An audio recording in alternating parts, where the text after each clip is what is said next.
7 reasons kung bakit hindi mo dapat i-announce ang mga plano mo. Hindi lahat ng plano mo kailangan ipaalam sa lahat. Minsan, mas malakas ang tahimik na galaw kaysa sa maingay na balita. Una, not everyone wants you to succeed. Reality check. Hindi lahat ng nakangiti sa'yo ay masaya para sa'yo. May mga taong tahimik na umaasang mabigo ka. Minsan, mas safe na results na lang ang ipakita, hindi ang buong proseso. Pangalawa, early announcements create pressure. Kapag in-announce mo agad ang plano mo, nagkakaroon ka ng unnecessary pressure. Kapag hindi natuloy, ikaw pa ang mahihiya.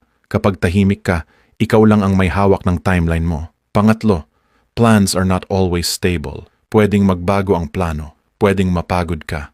Pwedeng may dumating na problema. At least kapag walang nakakaalam, walang magtatanong, walang mangingialam, at walang unsolicited opinions. Pang-apat, some people will discourage you. Laging may magsasabi ng, sigurado ka ba? Kaya mo ba yan? Baka mahirapan ka. Hindi mo kailangan ng energy na magdo-doubt sa'yo. Mas mabuting mag-focus sa pag-achieve kaysa sa kakapaliwanag sa iba. Panglima, quiet work brings better results. Kapag tahimik kang gumagalaw, mas klaro ang isip mo. Mas mabilis ang progress. Mas kaunti ang distraction. Surprise na lang sila kapag may narating ka na. Pang-anim, privacy protects your peace. Simpleng rule. The less people know about your life, the safer your peace becomes. Hindi mo kailangang i-share lahat sa social media. Hindi mo kailangang ipaalam ang bawat hakbang.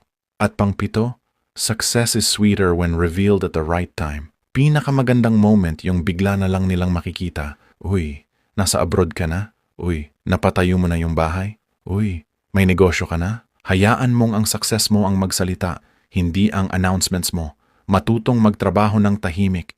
Hindi dahil sikreto, kundi dahil hindi lahat ay may mabuting hangarin para sa'yo. Let your results make the noise.